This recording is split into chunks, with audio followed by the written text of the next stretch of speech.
You don't lose faith in humanity when you see stuff like this going on. And every day is a blessing no matter what. She's definitely come so far.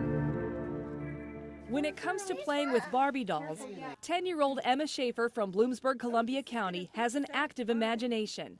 She loves playing with her little sister, and she dreams big.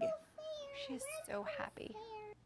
She's so free-spirited and just, she never lets anything keep her down. But dreaming big is something her parents, Stephanie and Darren Shaffer, often find difficult to do when it comes to Emma. That's because their little girl had major health issues before she was even born. One of Stephanie's first of many ultrasounds revealed a rare heart defect in Emma that would require surgery to fix. At 36 weeks, a month early, Stephanie went into labor for 23 hours. And at that point, I was excited because she was actually coming, but I was scared of the unknown. Like, would I get to hold her right after she was born? Would I get to hear her cry? When Emma was born, she didn't cry. There was just silence. She came into the world on August 30th at 8:14 p.m. and she was blue, not breathing. And they actually, the NICU crew was there. They took her immediately from the midwife and started working on her. The next day, Stephanie was hit with a huge blow. Her baby girl would need to spend the first few weeks of life in the care of the staff at Geisinger Janet Weiss Children's Hospital. And her dad went home to tell everybody that we had had the baby. They came in and talked to me and said that they thought they knew what was wrong with her and that there were various things wrong. And if their suspicions were right, that she had a high likelihood of not making it to her first birthday. Emma was diagnosed with CHARGE syndrome. CHARGE is an acronym for a rare syndrome caused by a genetic disorder. Chair of Pediatrics at Geisinger at pediatric intensivist Dr. Frank Maffei explains. The C in CHARGE is for an eye defect called columboma, which is really the failure of tissue to form in certain parts of the eye, the iris, and around the pupil. The H is heart defects, and the most common heart defect is tetralogy of flow, which indeed Emma had. And Emma indeed had an eye defect on the left side. A is for atresia, which is sort of the failure of a passageway to develop. And the specific passageway would be in the nasal cavity, and that's called choanal atresia. R stands for growth, that is retarded, that they just don't grow as well. They tend to be small youngsters, and developmentally they have their challenges as well. The G is for genital hypoplasia, and the E is for ear anomalies. The amount of health issues Emma had was a lot to digest for the Shaffers, and news Darren wasn't expecting. I knew it was serious, and you need to definitely be concerned about some of the issues they were bringing up. But it's like, okay, we got to take this head on. You can't just, we're not going to abandon it or anything like that. I grieved for what she would never know. Not for what she didn't have, but for what she would never experience. Dr. Robert Mangano, director of pediatric cardiology, says Emma had a lot of medical problems and disabilities to overcome, starting with her heart. She had a heart defect called tetralogy of Fallot, which is one of the more common blue baby heart defects. So there's blue blood getting into her body, and it's very noticeable, of course, and it's disabling. Emma had her first surgery when she was 6 days old to put her bowel back in her stomach because it was through her umbilical cord. Just days later, she went under the knife again for her first open heart surgery at just 11 days old. And she did fabulous with the surgery. It was just the after part that she didn't do well. And she cardiac arrested a couple times. And they brought her back. And she stayed in PICU for a while, and then they found out that she wasn't able to swallow. So then we had to have the discussion about a feeding tube. Those were dark days for Emma and her parents. It seemed like every appointment was one step forward, 15 steps back. It got to a point where every appointment you're just kind of numb for it. What did she do? She's done nothing to anybody. Why would she deserve this? The Shaffers were finally able to bring home their baby girl October 20th, a month after she was supposed to be born. With the help from in-home nurses, the Shaffers were able to adjust to their new normal. But it still wasn't an easy first year for Stephanie as a new mom. Not only did her daughter have 2 open-heart surgeries, Stephanie had been keeping a big secret about her daughter's health.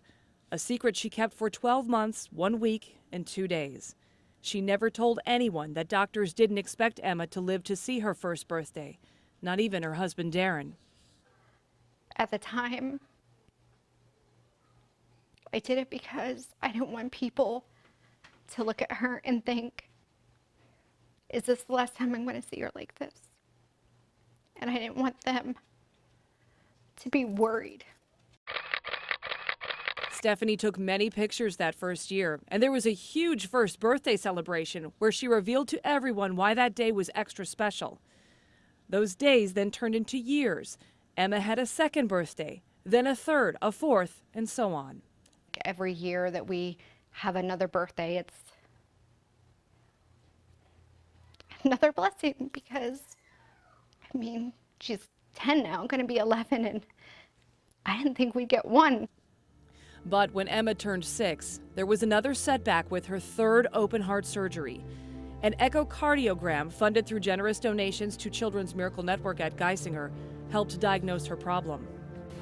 Her last significant heart challenge was when one of her valves got infected, and she was terribly ill during that admission. We treated her for the infection, and it did clear the infection, but the valve had been partly destroyed by all that infection. And the problem with treating the infection is you can never be quite certain that you've gotten rid of it 100%. So she required another surgery to replace that valve. And of course, that's another surgery to go through. Over her 10 years of life, Emma has had 5 open heart surgeries. She has also had her vision corrected and a hole drilled into the bone blocking one side of her nose so she can breathe better.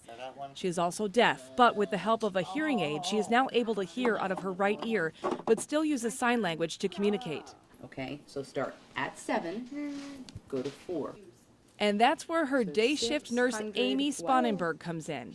She's been with the Shaffers for 5 years. She monitors Emma for seizures, helps her with her medications, and makes sure she stays hydrated. She's also a huge help with her schoolwork and therapies. She even learned sign language to communicate with Emma. And she's seen firsthand how much progress she's made. From striving to live, striving to breathe,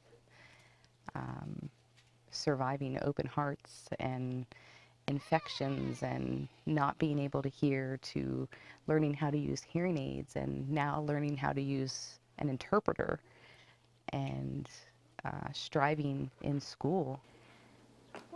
Everything that they said that she wouldn't do, she's done. But Amy is not just a nurse. She's family, and commonly referred to as Aunt Amy. Emma doesn't know her nurses as anything but her aunts. I don't even think she realizes that they're nurses.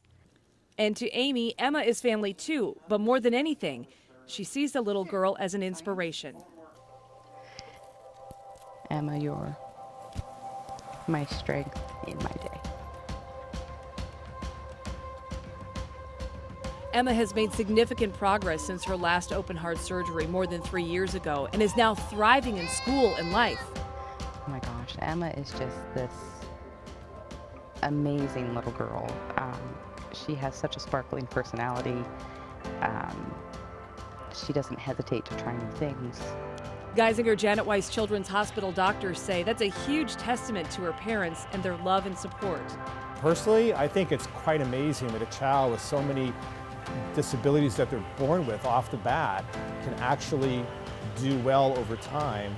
Of course, it takes a lot of medical care, but if you looked at her now, it's truly amazing how well she's doing after starting out like that. So to me, it's a miracle that she's done so well with these things.